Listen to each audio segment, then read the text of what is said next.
Welcome to the Dr. Raj Podcast with Dr. Raj Dasgupta, a show all about educating patients, students, and aspiring doctors about better patient care. Dr. Raj is a quadruple board-certified physician and associate professor at the University of Southern California. He was a co-host of the TNT series Chasing the Cure with Ann Curry, as well as a regular on the TV show The Doctors. And now, here's our show. All right, here we are. And here's another episode of the Dr. Raj Show. And I got to say, and it may be a little, I always say I'm so excited to meet this guest and talk to this guest, but I really truly mean it this time because the Dr. Raj Show is something that represents being down to earth. I really wanted to combine, being a good person with, overcoming disease. And it's very important to talk about, diseases that many people encounter and have in society, like diabetes and high blood pressure. But at the same time, I really wanted to have the opportunity to introduce and talk to individuals that have rare diseases. And one of my passions is having, been involved with orphan diseases. And today's guest actually has a disease called Muckle-Wells syndrome. Now, for all my med students listening out there, I know you're Wikipediaing this Muckle-Wells right now because I know I needed to. So we'll talk about that shortly, but let me just introduce my guest today. This is going to be Alice Payne. Now, Alice is a lawyer turned mom turned comedian, and that's no joke. Oh my God, I can't believe I said that. She's one in a million, and she truly is, primarily because her ultra-rare genetic disorder, Muckle-Wells syndrome. Alice is a native from New York, holds a BA from Boston College, a JD from Fordham University School of Law, and the record for most punchlines about autoinflammatory diseases. That is true. Alice comedy credits include Caroline's on Broadway, The Ice House, Flappers Comedy Club, JR's Comedy Club, Ventura Comedy Festival, Sacramento Comedy Festival. You're a funny guy. I'm not even done yet. Burbank Comedy Festival, the Speak Up, Rise Up Festival, and believe it or not, what's it called? The Rare Disease Film Festival, which I did see some clips from. That was really cool. Alice has 2 kids. I know that for sure. Has an amazing husband. She didn't even write the word amazing husband. I've added the word amazing. A dog. And husband has 15,000 comic books, which is true, and lives in Los Angeles. With that being said, Alice, welcome to the Dr. Raj Show. Hi, thanks for having me. It's my destiny to have you on here, Alice, and I read all about you, and I'm going to tell the audience the truth, which is you're a good friend of our family. You're a very good friend of my wife, and our kids love each other. So this is more than just interviewing any stranger. You are truly an amazing person. Thanks. Now, I got some great questions to ask you. So first off, now you could correct me. You probably know more about, Muckle-Wells than I do, but I want to make sure to put in perspective to all the listeners, what is Muckle-Wells? And I'll give my medical definition and you can just correct me if you have an easier way to explain it. I'm going to say for the dorky medical students out there, and you're not dorky, it's a periodic fever syndrome. That I would call the broader category. And these are very rare, even though I know you have it, so I hate saying rare. Many, many, many of them are genetic, but it doesn't always have to be. And there are different subtypes, and you are one subtype of this periodic fever syndrome. And it can affect almost every organ in the body, but repeated horrible bouts of inflammation is what happens. Alice, is that right? Yeah, that's the gist of it. I might be able to outdork you. You can, okay, outdork me. Associated periodic fever syndrome. And there are 3 categories that it's kind of been lumped into, with FCAS being the sort of less severe, Muckle-Wells syndrome being in the middle, and NAMA being at the top. But they're finding lately that there's actually more overlap between those 3 categories than they knew before. But yeah, you got it. So, I wanted to ask a couple of things because, many of these syndromes, they start when you're a child, and obviously they take a very super long time to get diagnosed. if ever, get diagnosed. So I'm reading about your story as a child before you even knew you had this, or even maybe before they even called it a name. I was reading the way when your parents, maybe you could elaborate on this. How did your parents describe you as far as your symptoms as a child? And you wrote down they treated you with oatmeal baths. I took a lot of oatmeal baths. What is an oatmeal bath? How do you treat someone with an oatmeal? Can you elaborate on this? So the symptom that's most obvious in these conditions is hives. So I was covered in hives pretty frequently as a child. So in the 1980s, when you went to just a general pediatrician and you had hives, they would say, give her an oatmeal bath. Is it literally a bathtub filled with oatmeal? Yeah, there's like it's like a soak, I guess, supposed to soften your skin, or I don't know, that or Benadryl, which I mean, as a kid, and I don't know if they've changed the formula, but I would just be knocked out. I mean, I've taken Benadryl not too recently. Yeah, it could really knock you out. I mean, you're telling me as a kid, I mean, you were taking quite a bit of Benadryl to help out with these hives and allergies per se? Sure, because they thought histamine, right? Yeah. So it would antihistamines. So then once I kind of figured that out, I just would hide the hives. Like, how are you feeling? I was like, I'm fine. Just leave me alone. I can't even blame my parents or doctors for not figuring it out, because at some point I was just like, I'm fine. I'm fine. I don't blame you, because I mean to summarize it, I mean if you show me your parent had a hive, you'd be covered in oatmeal and you'd be sleeping with Benadryl. I mean, I would keep my mouth shut too. And and how long did this carry on till we got a little more scientific? I mean, was it from, did everyone just see had allergies? Because allergies are common, and is that what they chalked it up to? Yes, yeah. So I think one of the things that's confusing about Muckle-Wells and these syndromes, it's called periodic fever syndromes. So I think there's an assumption that the fevers are very high. Okay. But my baseline temperature is usually 97.6. So sometimes my fevers were only 99. Okay. So I would get fevers a lot, but it was just sort of maybe you're run down. And then otherwise, really the hives were the kind of most frequent. And were they everywhere in the body, on the face, on the back, stomach, or one place in particular? Or? So if I had a really bad kind of flare, they would be everywhere, but they were really often on my thighs and the tops of my arms. Were they itchy? They were more hot than itchy.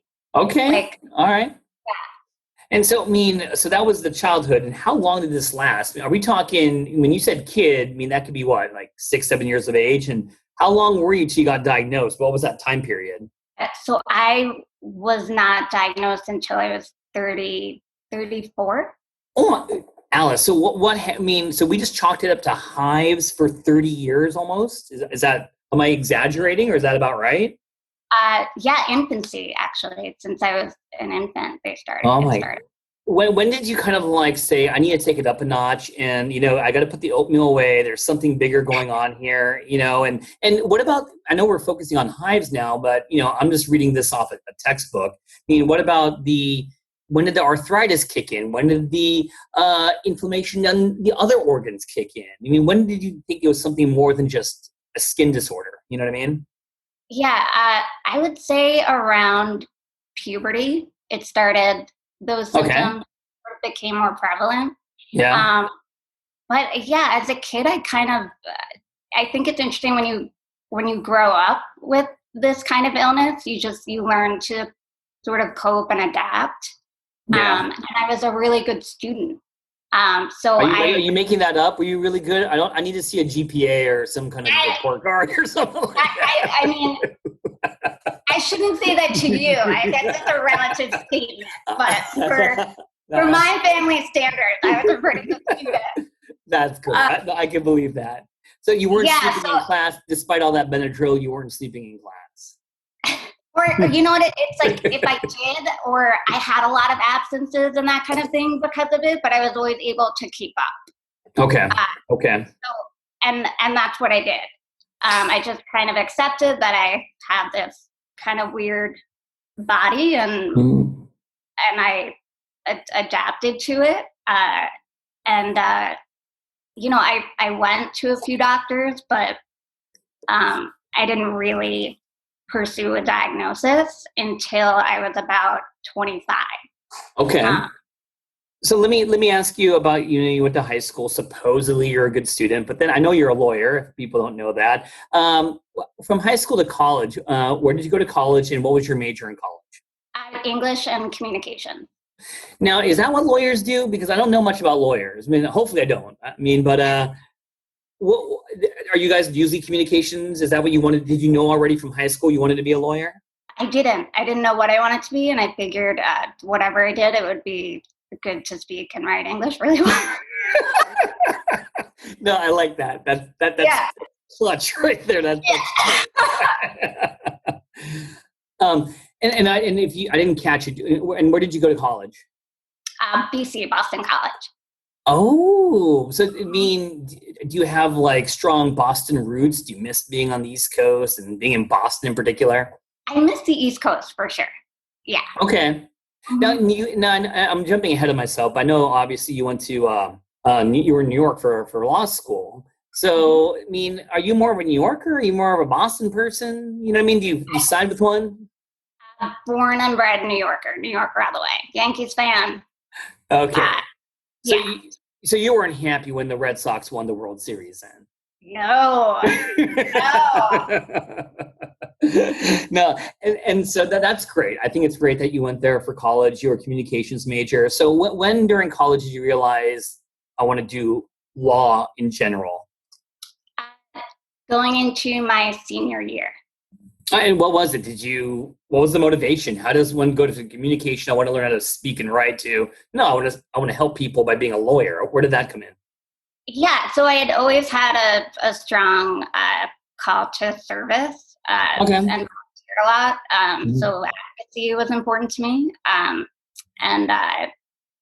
So I thought about either law, or actually also thought about theology. It's a little too. Yeah, it's like totally. I actually remember when I being in college, and I was like, I wanted to do the Jesuit Volunteer Corps. And I said, my mom said, so you want to help people? And I was like, yeah. And she goes, you want to help poor people? And I was like, yeah, I really do, Mom. Yeah. And she goes, well, then help yourself, sweetie, because you don't have any money, honey. That's good. So I was like, okay, maybe I'll go to law school then, and so I can make money and I'll do some pro bono. So that's kind of how that happened. Now, Alice, I don't know the answer to this. I mean, there's so many different types of lawyers. I mean, what type of lawyer are you? Like, are you the one that sues Dr. Raj? Are you that lawyer, or what kind of lawyer are you? Yeah. No, I'd be the lawyer that defends Dr. Raj, actually. Oh, so, is that why we have a bond? Because one day you may defend me, maybe? I've got your back. Back. Yeah. So what's the name of what's the name of what you do? So I kind of practice in two different areas. Maritime law, which is okay. On the water, but I know so random. And the insurance law. Okay. So my family, my dad and uncle own an insurance company. So that's how I kind of got into that. So during law school, as I got my notes here, you can't see the video. Maybe I should release this video. This is pretty funny. I love talking to Alice. So in law school in the year 2006, you're approximately 25 years of age, and somehow your symptoms were still persisting, and it seems you were diagnosed with Lyme disease. Yeah. Now I want you to talk about that because Lyme disease seems to be the answer for everyone's mysterious problems in our country. If you don't know what's going on, it's probably the Lyme disease. Now, I know I'm making light of it, so I apologize for those listeners who do have Lyme disease. But Alice, did you believe the diagnosis? Did it seem feasible? And how did you react to that?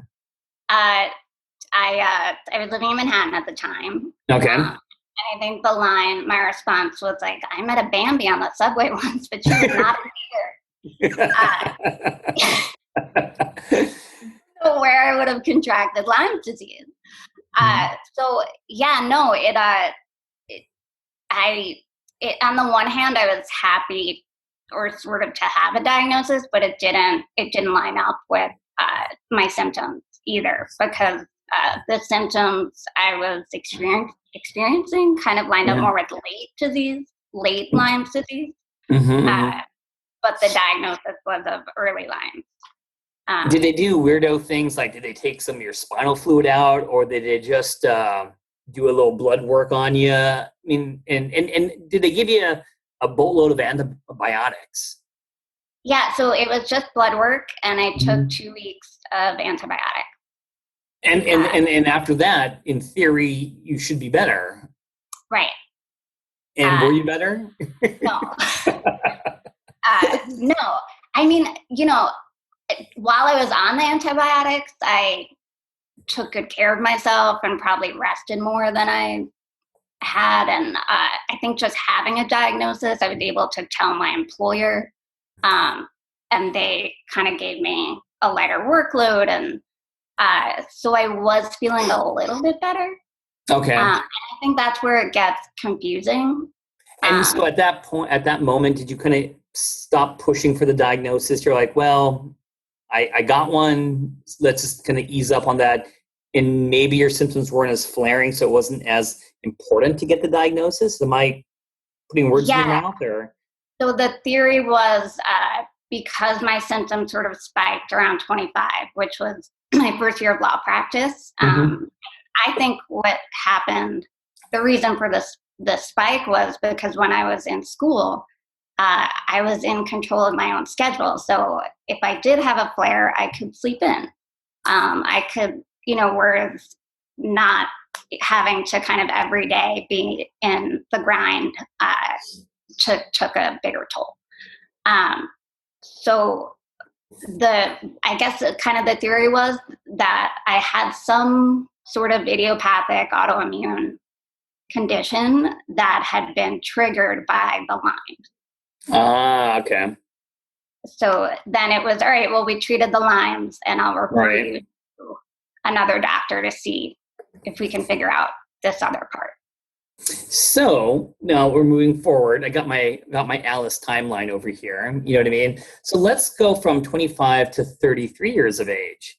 And at 33 years of age, you have your most amazing son, Killian. And for the longest time, I thought your son's name began with a K. I was kind of surprised it began with a C. You know what I mean?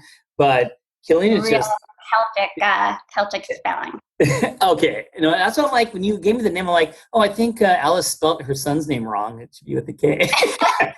Anyways, it was your second trimester. And did something flare up during the second trimester? Because that was a really important part of your timeline. So what happened at that time? Yeah. So Killian was our first. Going to the second trimester, Britt and I, our marriage and pregnancy sort of happened simultaneously. So we're newlyweds, and full disclosure. And so all of a sudden, I woke up and my knee started just swelling, and it swelled up to about the size of a cantaloupe. A cantaloupe? Are you serious? Yeah. I mean, everyone, I don't know if we'll send a little picture of Alice on the website, but she's tiny. If your leg is the size of, or knee is the size of a cantaloupe, that's scary. Could you even walk? No. So, and we were on the 5th floor of a Manhattan building. Britt was trying to pick me up, but I wouldn't let him. So I just sat on the floor and then kind of scooted, used my other leg to scoot myself into the elevator. It was a pretty interesting scene. Do you regret now not letting Britt carry you around, because now you could never have him carry you? So what happened? What happened from there? So you got the swollen knee. You're pregnant. You're a newlywed. What happened? So we went to urgent care, and then an ambulance from there took me to Beth Israel. Okay. At some point, 11 hours after the swelling started, I landed in the labor and delivery room in Beth Israel. Oh my God. Yeah, I guess, they didn't know where to put me, and I was pregnant, and so sent her up to the doctors, right? And so I'm in the labor and delivery room, and funny enough, I'm from an Irish Catholic family, and I used to joke that at some point, one of my family members is giving birth. Like, at any point in time. One of us. Right. You never know. Exactly. And I hear Alice, and it's my cousin and his wife. And she's oh my God. Early labor. Yeah. So they're, what's happening? She's like trying to keep the baby in because she's in early labor. And so she grabs her OB, who starts to treat me, and basically they, at that point, I was just in a lot of pain, and my heart rate started going up or something. Yeah, up or down, or okay. So they put me on morphine.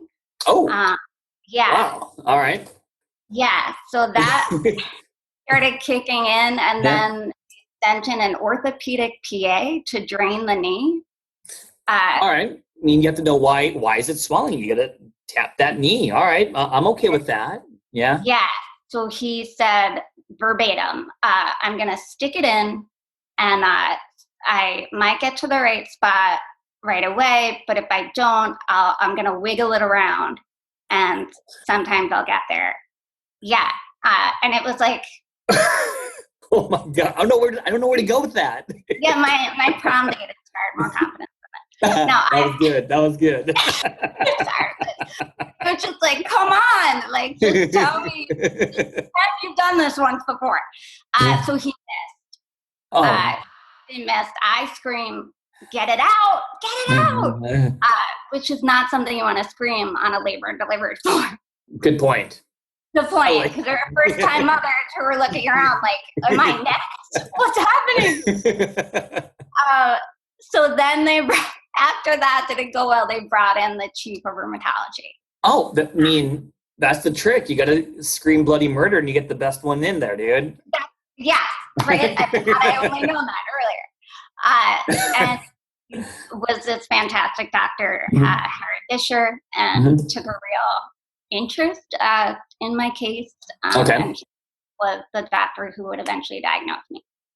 Now, I like that story, but I gotta interject something. I was reading one of the best parts of your profile was, weren't you and your husband Britt, who I love, Britt's a cool guy, weren't you guys watching an episode of House?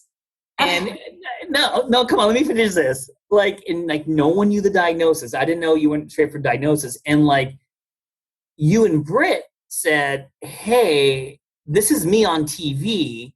And you watched the House episode, but then the Debbie Downer ending is that the patient dies in the house. Yeah. So, they make the diagnosis. So fast forward about a year later. Okay. A little over a year. And I guess it was a year later. So, and at that point, I found out that I have hearing loss, which was sort of the last part of the puzzle. So here, so in the timeline, so the baby story and the knee, there was no hearing loss at the time. It was just the knee.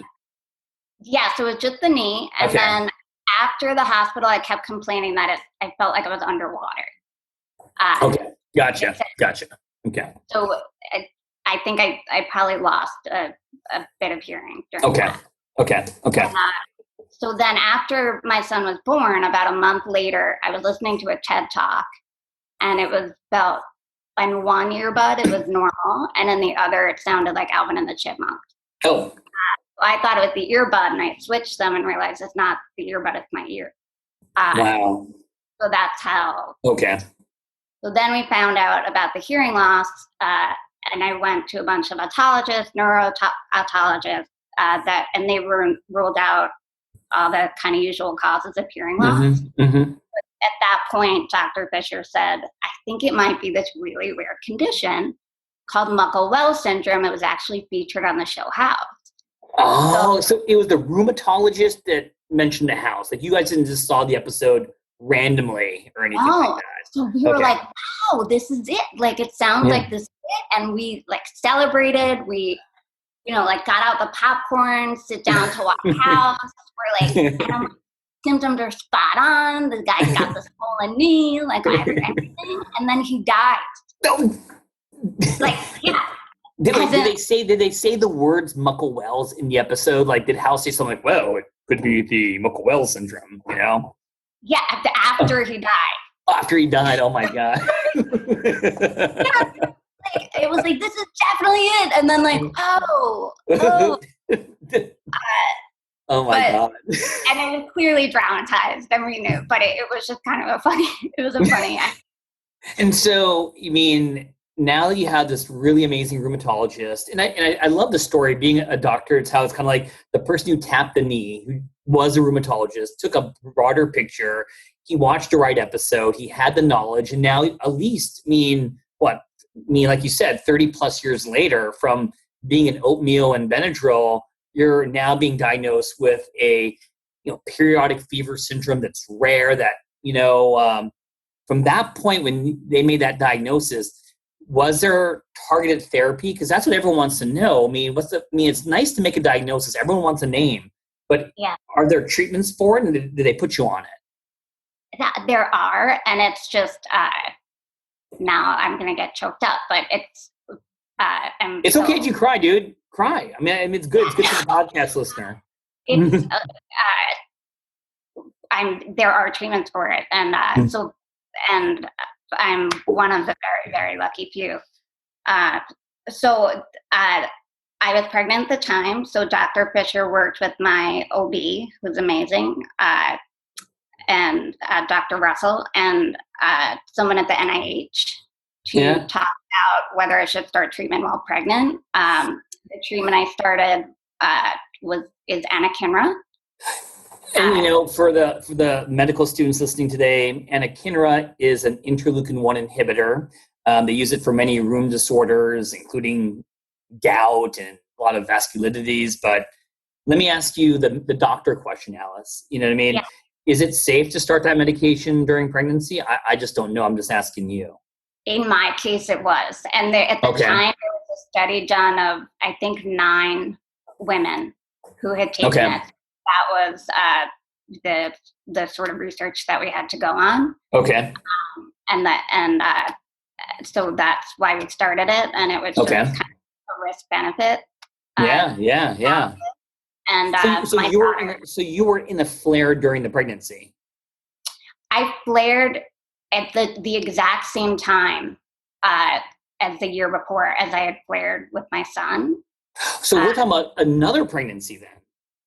Yeah. So So there was Killian with a C, and so that's when they tapped the joint in the knee, and then you made the diagnosis. So then there was time lapsed, and this occurred during the second pregnancy.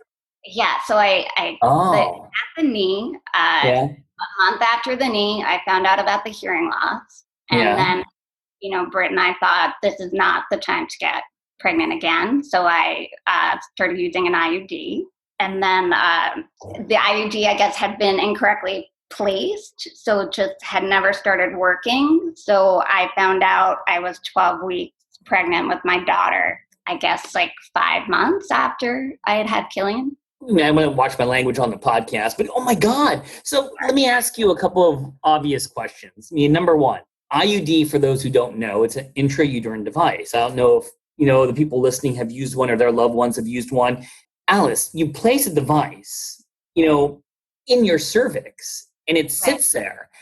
How does it not do its job? I mean, how do you misplace an IUD? I mean, did you have an answer? Did they tell you? Yeah, so the first attempt, so the first IUD they tried to put in didn't take. Then the second one did. Had she had to do it a third time, she wouldn't have been able to. I guess they say, like, if it doesn't work twice, you can't try again. So it wasn't, so anatomically it was in the right place. So yes, it needs to be in a certain place in the uterus. Yeah. So there were kind of a few things went wrong. The first was it was a little too soon after I had given birth, so it's possible the uterus had gotten back to right shape. Okay. Second was she used a smaller IUD than you would typically use for a woman who has had children. Okay. So it maybe wasn't big enough and it wasn't potent enough to do its job. Right. And then the third thing is, I guess the standard procedure used to be to do a follow-up sort of ultrasound, I guess, to make sure that for placement and where it is and all that kind of good stuff. Yeah. Okay. But that's no longer sort of standard. So we never did that to check that it was in the right spot. So let me get this straight. I mean, let me say the obvious. So you thought you were protected, you know what I mean? And hey, things happen. Then all of a sudden, out of nowhere, I don't know what symptom you had. I mean, did you get a pregnancy test? I mean, was it like, oops, you're pregnant? Or was it like, did you have a symptom and you're like, let me check if I'm pregnant? Or thank you for the story, but so I was hysterically crying at an HCP. Oh my God. So it was the hormones? And I was like, this is an unreasonable reaction to it. And I thought, oh my gosh, the last time I felt this way, I was pregnant. And then I realized I hadn't had a period but I thought it was because I had. You were pregnant. Yeah. Oh, the IUD. Yeah. But I started to, kind of pick up on like, maybe I should go get a pregnancy test. So I did, and I went.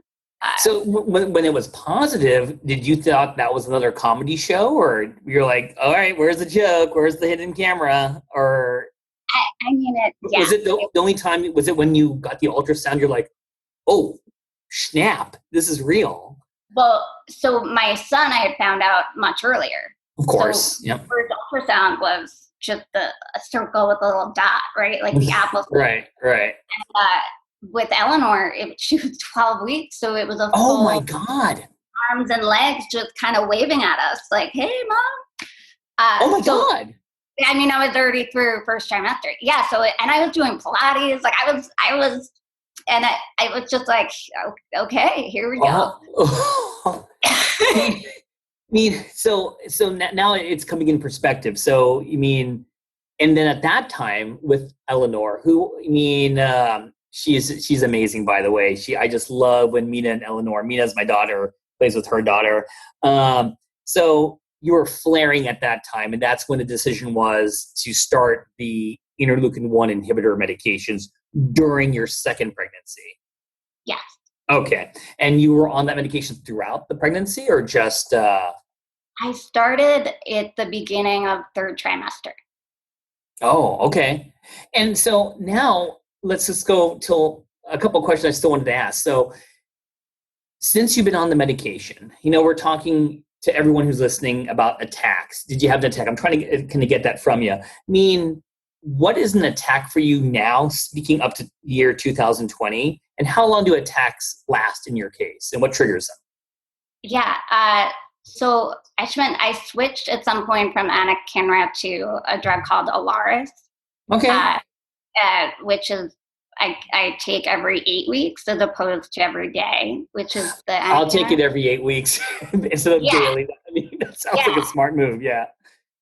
So the flares, I would more call them now, it's a fever, sweating. I don't get hives anymore. I'll get joint pain, fatigue. And how long do they last? 12 hours. Oh, that's good. I thought you were going to say days. I thought you were going to say, you know what I mean, weeks or something like that. You know what I mean? No, kind of like I can sleep it off, sort of. Oh, really? Yeah. Now, what triggers it? Emotional stress is a big one. Okay. Cold, exposure to cold. Okay. Air. Okay. Those are kind of the two big ones. There's some other, like if my heart rate spikes too quickly, like if I try to work out really hard. Okay. Now, what about your husband's comic book collection? Does that cause you to have a flare? I'm under the emotional stress category, but that's why it's important to have a cathartic release, like comics. Right? So and I think for everyone listening, what makes her amazing beyond this whole story is, right now, Alice, give me the percentage about your hearing. What are you in both ears? Are you 50-50, a 70-50? What are you on both ears? I have about 50% loss in both ears. And is that going to get worse, or is pretty much where it is? Does anyone know? No one knows. Yeah. So the hope is that it will stay, that my hearing loss will just progress like a normal person would now that I'm on medication. Okay. But because I was diagnosed so late and it had already progressed so much, they're not sure. Now, probably questions that you probably don't know the answer for. Does the interleukin-1 inhibitor drugs you're on, does that have any data for the ear? And if we decided to treat earlier, when you're 10 years old or 15 years old, would it have made a difference? Do you know these things? Yeah. So with Muckle-Wells syndrome, the hearing loss typically begins in adolescence. And if you are treated before then, you don't lose hearing. Good for everyone else, bad for you, but that's, wow. Yeah, important. For my son. My son has Muckle-Wells, so God, yeah. You know what? I didn't even mention that. So by the way, for my med students out there, it's an autosomal dominant disorder. So obviously you could read about genetic patterns some other time, but she has a beautiful son, beautiful daughter. So only the son has it? Yeah. Okay. Now, I hate asking this super emotional stuff, but was it the worst ever finding out that he had it, or was it a relief like you found out early, like you said? And is it, how is it? How's it being someone who has a son who has Muckle-Wells? You know what I mean? So I'm really thankful that he's on medication. Is he taking what you have, or are you giving him the oatmeal bath? No oatmeal bath. No. Yeah, so he takes a lot. Okay. He takes it every 5 weeks. And his symptoms are a lot more controlled. Okay. And what's frustrating is, so Killian also has autism. My son has autism too. Mm-hmm. Yeah, neurodiverse. Yes. Yeah, but not being able to communicate with him about how he's feeling. And kind of knowing sometimes that he's flared or fatigued and doesn't understand why. No, it's the hardest part, for any disorder. I always have a little extra empathy for Aiden, my boy, because I just know he can't express himself as well. So it always worries me and my wife, Michelle, 1,000 times more, because Mina, my daughter, she just talks way too much. But my son won't give those symptoms. So let me ask you this. So, one thing that makes you, I think, like, I'll use a Brit word, a superhero, because I know he likes the comic books and everything, is, your hearing loss. I've seen you actually perform your comedy. So can you tell my listeners what made you want to be a comedian? You're a lawyer by training. You know what I mean? You already have a pretty full plate, you know what I mean? With your son, your daughter, trying to be a good wife, all these things put together. Where did the comedian thing take place? Can you explain that to me? So it was a special needs mom's night out. Okay. Routine I had with a friend, and instead of going to dinner, 1 week she had won a free comedy class, and she said, "You want to come with me?" And I thought that sounds terrifying, but if I don't go, I will have to put my kids to bed again. Alternative. So it was like, okay. So I kind of went to the class thinking I would write my set, but not perform it. And then it became clear that that would not be a cool thing to do. Like, we were all in this together and you have to get up and do it. And I was able to share about my hearing loss and about Killian and about the IUD experience, and just connect and kind of let the story out. And it was just exhilarating, I guess, and just felt like maybe this was something good that could come out of the challenges. Well, let me ask you this. I mean, I saw your show, and for those listening here, we're going to put her information on our website, and you should definitely see her. Now, I never realized that you're kind of a vulgar sexual person on the comedy show. What? No. Jokes in there about, I forgot the one you were telling me about. Was it it was the boyfriend joke that you have, and it was kind of like, that's an old joke. Yeah. You know what I'm talking about. And I'm like, I'm kind of glad I didn't bring my kids to the show. You know what? I knew. Now, I didn't. That's what made it so fun to see you, because I see you in one way, which is our conversation. All of a sudden, I hear a little vulgarity, a little sexual joke. I'm like, OMG, what's going on here? Is that like your inner Beyonce or inner something coming out? You know what I mean? That alter ego. My favorite animal is actually. Yeah. No, it's like who we were before we had kids, right? So that's another great thing about comedy. It's all adults, and we get to say adult things. People have to listen to Baby Shark, right? Oh my God. Oh my God. Yeah. Yeah. So I think just making space for that was also sort of part of the therapy that comedy gives to me. So, I would say, let me ask you a comedy question. So, do you enjoy coming up with the material? Is it harder than you think for people who may want to go in that? Because I think it's really important that whether you're a doctor or not a doctor, I don't care what you are, you don't always have to end up where you started from. You know what I mean? And I think that I admire you, that you are full on into this. I didn't even know you had a freaking website. And I went to your website and I was super impressed, So I think it's amazing. So, can you tell people, like, is it really hard? Is it harder than being a lawyer in what you're doing now and coming up with material and everything? No, life is full of material, for sure. Yeah. Pay attention.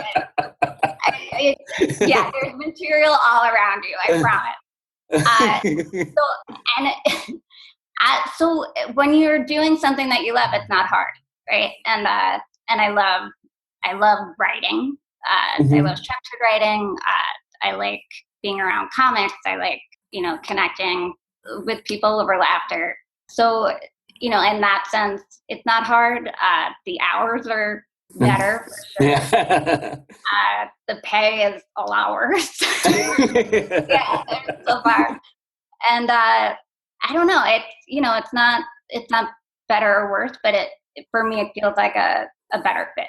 So would I be wrong by saying, like, I like what you said, like there's material every day of your life. So would I be wrong to say in the middle of, let's say you and Brett are in a little fight, would you say, honey, can you hold on a second and you write this down for my show? or Is Brett off limits? Because I love your husband. Is he off limits in your comedy show? Does he give you a talk? No, he loves it.